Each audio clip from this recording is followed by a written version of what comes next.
St. Thomas University Digital Journalism and New Media present. Hello, I'm William Cumming, and welcome to this week's Basement Files. Top stories this week are a new book giving an in-depth look at the Dennis Olin case, a local artist has something to say about why graffiti is an important part of any city's art scene, and a New Brunswick student explaining why both public and private schools should have access to the tuition access bursary. CBC reporter Bobby Jean McKinnon just released a new book giving an in-depth look at the Dennis Olin murder case. From the investigation to the trial, the book explores the Olin family history and reconstructs the cases for both the Crown and defense. McKinnon came to St. Thomas to give an author's talk and launch the book. Angela Base with the story. Ted Daigle Auditorium was packed on Thursday night for the launch of Bobby Jean McKinnon's new book. The book is called Shadow of Doubt, The Trial of Dennis Olin. The event began with a brief introduction from McKinnon, who has covered the Olin case since the beginning. St. Thomas journalism professor Jan Wong then dove into a discussion of the book. McKinnon recalled the moment the verdict of guilty was announced in the courtroom, reading this excerpt from her book. Oh God, oh my God, my children. Miller rushed to the side of his client, the father of 3 and stepfather of 1, to try to comfort him, but Olin was inconsolable. He clung to Miller and buried his face in his long black robe, howling like a wounded wild animal. The book is called Shadow. Despite Wong's persistent questions, McKinnon did not reveal her opinion on Olin's guilt or innocence. A brief Q&A was held after the talk where many audience members asked McKinnon about her personal thoughts on the case. Emotionally affected by any of the events that took place? Audience members then lined up to have McKinnon sign their copies of her book. The appeal for Dennis Olin's conviction is scheduled to take place in Fredericton, October 18th through the 20th. Kelsey Pye is a former journalism student who has followed the trial closely. I don't think it's bad that it's coming out before the appeal process. Everything that is in the book was presented in the trial and happened. I haven't read the book, so I don't know if there's been any, if she did any hinting about what might have happened, but it was all presented, so I'm assuming it is all factual. I think it coming out before the appeal process just gives her the opportunity to write a sequel. Jeremy Hanna is a former web developer for CBC who is now specializing in web communications for ME Power. The way that a story like this rolls out in the media is just the daily kind of highlights, and I mean it's hard enough for a journalist to connect the dots, let alone the public, right? So a book like this is really interesting and important because it has the whole story laid out. With the appeal for conviction coming to Fredericton on October 18th, Bobby Jean McKinnon's retelling of the Dennis Olin murder trial has garnered much interest among New Brunswickers. I'm Angela Base for St. Thomas Journalism. Thanks, Angela. Students at New Brunswick's post-secondary institutions are calling on the government to not include private schools in the tuition access bursary. At least, that's what the New Brunswick Student Alliance says. One student who's had the best and worst of both worlds couldn't disagree more. Our own Sarah Betts has the story. I think it depends less on the institution and more on the person themselves. First-year UNB student Dalton Hagney is going against the New Brunswick Student Alliance's claims that public post-secondary students believe funding, like the tuition access bursary, should not be allowed to private institution students. Because it's only fair that way. I think since all school costs money, it doesn't matter where you go. Education is important, everyone should be able to get it. So if the cost is restricting you, that shouldn't be allowed, really. So I think it isn't fair. I think private colleges should also get funding. As of right now, only students attending public universities or colleges like St. Thomas University, UNB, or New Brunswick Community College can get the tab. While many have called this discriminatory, the NBSA said in a press release last Tuesday that students attending private institutions receive, on average, 20% more government funding than those who attend public schools. In a statement, Vice Chair of the NBSA, Tina O, said, "It is shocking that the minister would even consider including these institutions in the TAB funding package. The Premier has refused to publicly commit to students that he will guarantee the implementation of a sliding scale, yet the government is toying with the idea of masking business subsidies as education policy.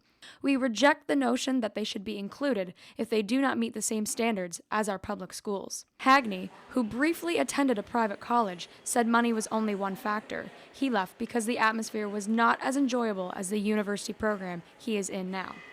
I didn't like the atmosphere there. I'm a laid-back person. I like laid back, but this is almost too much for me. I was eager to learn, and I wasn't learning anything. And it just felt like I was wasting my time there, so I wanted to get out while I could. Hagney still believes private institutions should receive the same funding as public ones. He said he does not believe in creating a divide between the two. I don't think it's fair because it's still school either way. You're still going to go get something from it. And general knowledge you shouldn't have to really pay for, I think. So I believe that it isn't fair. It should work both ways. The New Brunswick government has been in talks very recently with private colleges about how they might benefit from a program like the TAB, but while they said they cannot guarantee they will be part of the program, they did say they'll continue to be part of the conversation. Back to you, Will. In business news, Netflix has cracked down on companies that were helping their customers hop borders. These border hopping companies were using special networks to trick Netflix into thinking their customers were watching from a different region, giving them access to an extended catalog. Netflix began cracking down on these companies in an effort to honor their region-exclusive licensing deals. Most of these companies have thrown in the towel, but Turkish company Getflix says that they're working on a new, foolproof solution. For most customers, however, using these networks is no longer viable, meaning Netflix has effectively killed the industry. In other news, the Charlotte Streets Arts Center has been taken over by Monster Mayhem. The center just opened a new monster-themed exhibit this week. The center launched its Monster Mayhem exhibit last Friday. The exhibit features monsters created by elementary school students. The goal is to get children interested in art and to help develop their creativity. The opening was attended by students, teachers, and parents, all eager to see the art on display. Local teacher Peter Gorham says that art is important for a child's development. Well, it's another language. It really is. Visual literacy is increasingly important, especially with the internet, our dependence on the computer. So it's a kind of literacy that's really not taught in schools presently as much as it should be. Gorham says that art can also help children deal with personal issues. The little monsters the kids drew, who knows what they're working through as they chase these things from underneath their beds as they drew them and made them. Coming up, we'll be taking a look at Fredericton's illegal art scene. But first, the Beaverbrook Art Gallery just reopened after a 4-month renovation period. Tina Johnson has the story. The Beaverbrook Art Gallery, a public art museum here in downtown Fredericton, is home to an ever-expanding collection of art from around the globe. The collection features work from artists as well known as Joseph Oppenheimer to the more recent work of artist Anong Beam, whose exhibit opens October 22nd. The gallery, currently under construction, has revealed plans for a 14,000 square foot expansion. One of these new renovations is the Harriet Irving Gallery, currently home to the Witness exhibition, Canadian Art of the First World War. Jeffrey Spalding, senior curator of the museum, is going to tell us a bit about it. Works of war art that I know of into the same building, and one from the First World War and one from just around the corner from us.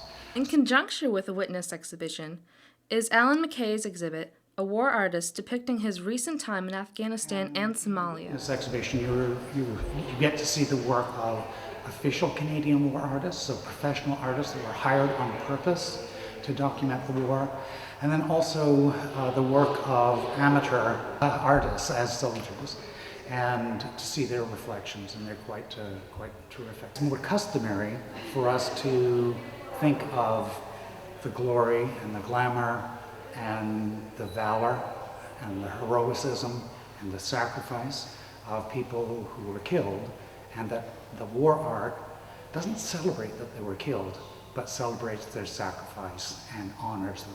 And that's a good thing, but it's also a strange thing, right?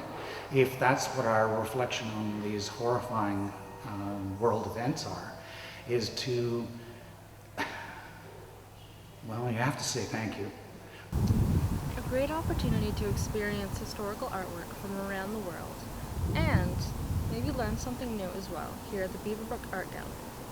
This is Tina Johnson for St. Thomas Journalism. Fredericton has a rich art scene, but for some people the galleries aren't enough. Many people take to the streets to create their art, which some call graffiti. Vincent Zhang takes a tour around Fredericton to find some of this art and to speak to a local graffiti artist. Take it away, Vincent. By the bar in Tannery near Shears Rest, a hidden space that has illustration and text embedded on the wall was established as a sacred sanctuary for local graffiti artists. Cameron Tarrant, a first-year student and a graffiti enthusiast, thinks graffiti is a solid part of the city. I think graffiti is a staple of like a lot of cities, and Fredericton is no different. Fredericton has graffiti, and just like New York or wherever else, it's important. If human beings can have tattoos on their body, then graffiti must be the tats for the city. Right across the city hall, you can see it an alley in the giant iconic piece of art. This is where Eastside Board Supply used to be, this local skateboard shop. A long time ago when they first made it or whatever, a lot of graffiti artists from around Canada came to do a bunch of pieces and stuff.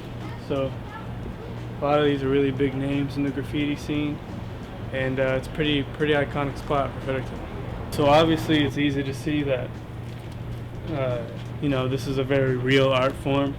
I mean, the color schemes, the detail, everything. Graffiti is also a risky job. G-Tex is willing to do an interview anonymously and talk about his story with the cops. People on the street call me G-Tex. I was interrogated by cops before, but they didn't really have too much information, so I walked away clean. It's like, it's proving to the world that you don't need money or you don't need anything except your own two hands to prove that you can run the world. Government can refurbish the wall, but they cannot stop this movement and the real talent. The movement of graffiti is slowly emerging, and people in Fredericton is starting to realize the existence of graffiti and pay their respect to this street artist. This is Vincent Jem. Back to you, Will. On the campaign trail, presidential candidate Donald Trump is trying to hold together after a number of sexual assault allegations have been made against him. At a campaign event, Trump called the women who made these allegations horrible, horrible liars. Trump's campaign also made public a letter to the New York Times, who originally broke the story. In it, they called the Times article fictitious and a coordinated character assassination. The Times stand by their article, rejecting the campaign's claims. The Times went on to say that they would be happy to set Trump straight in court. Finally, Chris Robinson takes a look at why seniors move out of their homes and into assisted living facilities. Chris? Seniors here, seniors there, seniors everywhere. New Brunswick is full of seniors. The province is tied with Nova Scotia as Canada's oldest population. Many seniors have to leave home for various reasons. Many move into assisted living centers. One senior who made the move was Glenna Robinson. I tell everybody that comes, if you don't like it here, you won't like it anywhere. This is the best place I could possibly be, and after the others have been here for a while, they agree. Glenna's daughter Linda helped her move.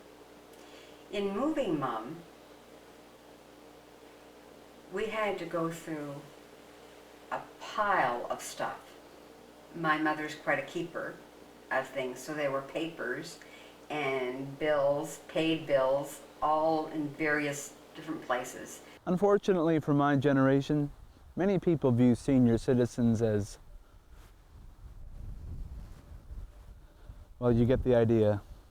However, that's not the case. Senior citizens are vital individuals to today's society. They've seen economic times down and up.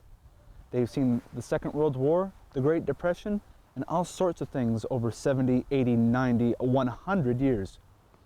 So remember, that wrinkly old person with white hair is still a person. For St. Thomas Journalism, I'm Chris Robinson. Do you have an opinion on the tuition access bursary? Think Netflix will leave the border hoppers alone? Want to give your 2 cents about Trump? Comment below and let us know what you thought of our stories this week. Did you miss an old newscast or want to learn more about these stories? Check out our website for more. Thank you for watching. I'm William Cumming, and this has been the Basement Files.